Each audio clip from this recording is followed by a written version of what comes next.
Be able to get recognized for something that you would do anyway is a blessing. If there were no cameras here, no red carpet or anything like that, I would still do it for the rest of my life because I love empowering people and encouraging people. So, I mean, this is just icing on the cake. There are moments in life when the room goes quiet before anything even happens. Moments when you can feel something powerful rising in the air, like the whole world is holding its breath. And on the day Mama Burks was laid to rest, that moment happened the second Yolanda Adams walked toward the stage. People didn't just turn their heads, they froze, as if they already knew that whatever she was about to do would change the entire atmosphere. The funeral had been emotional from the start. Tears, hymns, memories, everything felt heavy, spiritual, and raw.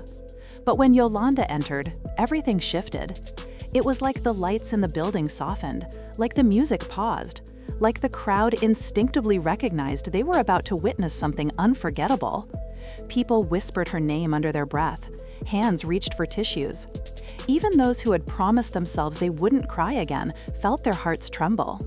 Because this wasn't just Yolanda Adams, the gospel icon. Mama Burks was a popular voice with the Mississippi Mass Choir.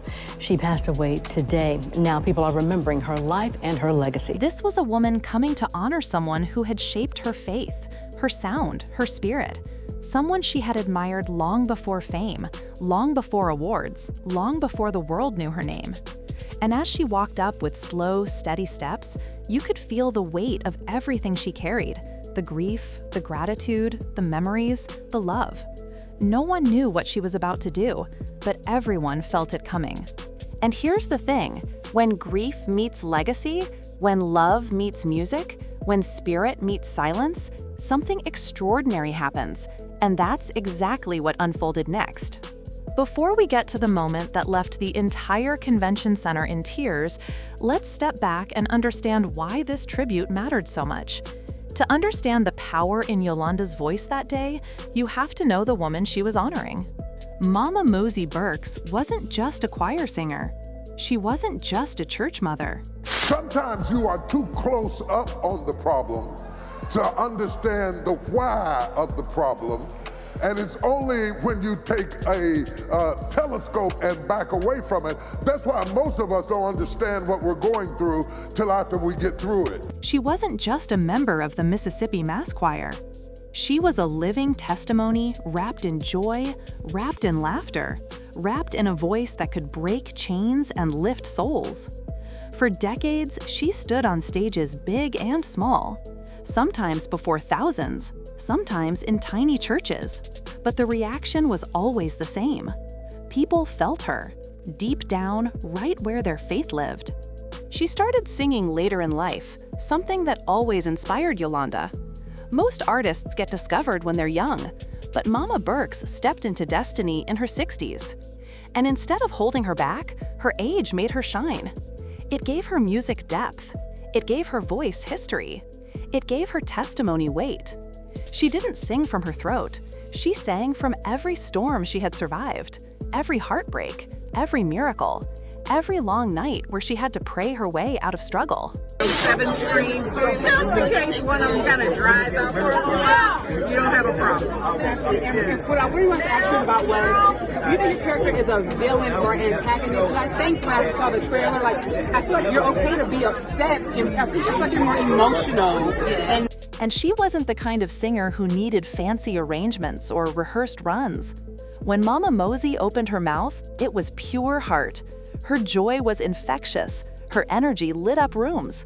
And her faith? Well, her faith could move the kind of mountains most people never climb. Generations grew up listening to her. Choirs modeled their sound after her. Pastors quoted her testimony during Sunday sermons. Children mimicked her vibrato in living rooms. Her voice became a comfort to anyone going through something real. And in gospel music, that's not just talent, that's calling. But what made her so unforgettable wasn't just her sound. It was the way she loved people. She prayed like she meant it. She hugged like she knew your story. She encouraged singers who didn't believe in themselves. She reminded everyone that purpose doesn't have an expiration date. People used to tell her she was too old to start a music career, and she always responded the same way. I'm not too old for God to use me. That spirit, bold, joyful, fearless, was the same spirit that touched Yolanda Adams early in her career.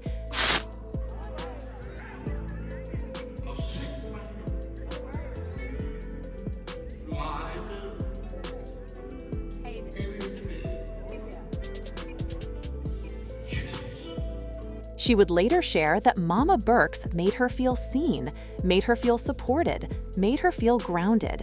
And in the gospel world, that kind of love is rare.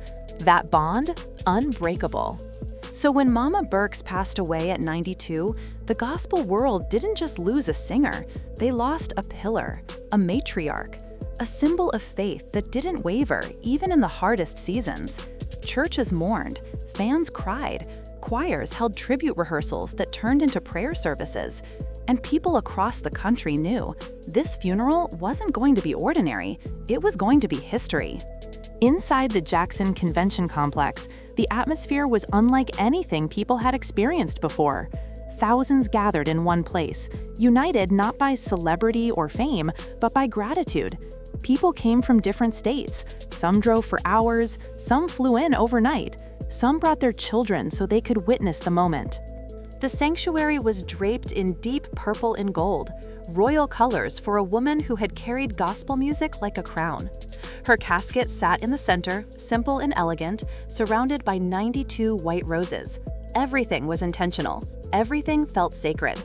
The choir sang her favorites, pastors shared memories, friends told stories that made the whole room laugh and cry all at once. And even though the grief was heavy, the love in the building was stronger. And then there was the moment that everyone knew was coming, but still wasn't ready for. The Mississippi Mass Choir rose to their feet and opened the service with a song Mama Burks had made famous, "When I Rose This Morning." Voices filled the room like a wave. People stood, hands lifted, tears flowed. It felt like Mama Mosey herself was somewhere in the building, smiling that warm, bright smile she carried her whole life. And right when the music reached its highest point, Yolanda Adams quietly entered from the side aisle. From the moment Yolanda stepped into the room, everything paused. Conversation stopped. Even the choir softened their voices. She walked slowly, dressed in a simple but elegant black gown, her eyes already glassy with emotion. She wasn't coming as a superstar. She wasn't coming as a legend. She was coming as a grieving sister in the gospel, and the entire building felt it. When she reached the stage, she didn't speak at first. She stood still, closed her eyes, breathed in deeply, and let the silence cover the room. Then she opened her eyes, looked at the casket, and whispered one word, barely audible but strong enough to break hearts. "Thank you." Then the music began. No one expected what happened next. Yolanda started singing "The Battle Is Not Yours." It wasn't the polished version people were used to hearing. This version was heavier, slower, filled with emotion. Every note shook, not because her voice was weak, but because her heart was full. She wasn't performing, she was releasing something. And this is the twist. Halfway through the first verse, her voice cracked. Not from lost control, but from overwhelming grief. But instead of stopping, she kept singing. And that moment made the entire crowd lose it. People covered their faces. Mothers started rocking in their seats. Men who hadn't cried in years wiped tears with shaking hands. You could hear the pain. You could hear the love. You could hear everything Mama Mosey meant to her. When Yolanda reached the chorus, something powerful happened. The choir, who had been sitting behind her, slowly stood up and joined in. Not loudly, not dramatically, but softly, like an echo. It felt like the whole room was holding Yolanda up, helping her carry the weight of the tribute. She lifted her hand, pointed toward the sky, and belted out the final line with everything inside her. The crowd stood to their feet instantly, not to applaud, but in worship. Some raised their hands, some fell into their neighbors' arms. Others just stood still, overwhelmed by the moment. People would later say it didn't feel like a funeral. It felt like heaven had cracked open for a second. But that wasn't all. When Yolanda finished the song, she stepped forward, just inches from the casket. She knelt down, placed her hand gently on the satin, and whispered a prayer. The cameras didn't catch the words. The microphones didn't pick them up. But eyewitnesses said the tenderness in that moment was something they would remember for the rest of their lives. And then, the room went completely silent. Not the awkward kind. Not the confused kind. The holy kind. The kind you only experience when something deeper than entertainment takes place, when a spiritual moment has settled into the walls, the floor, the air.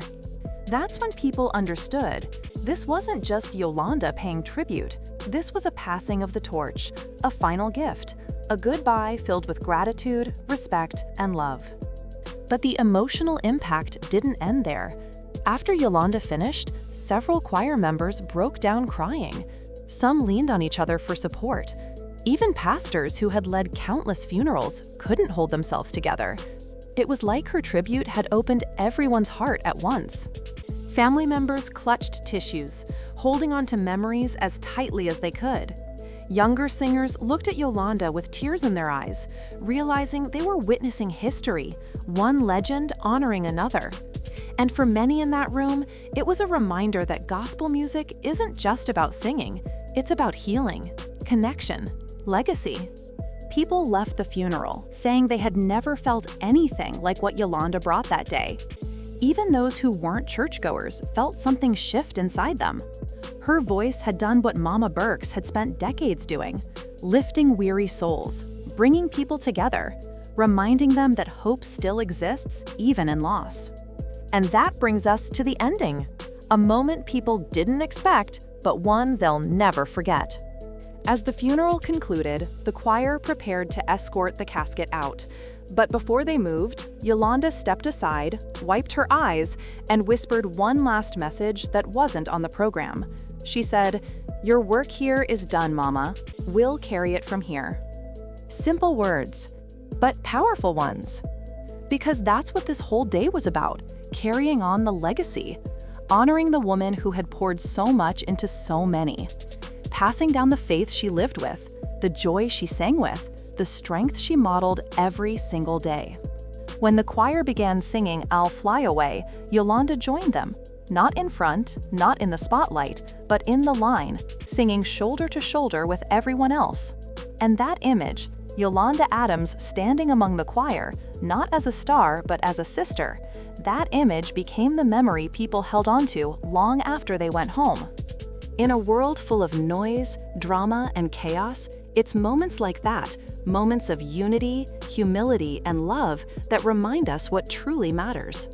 Mama Burks may have left this world, but her sound, her spirit, her influence, it's everywhere now, in choirs, in churches, in families, in every person she touched with her voice.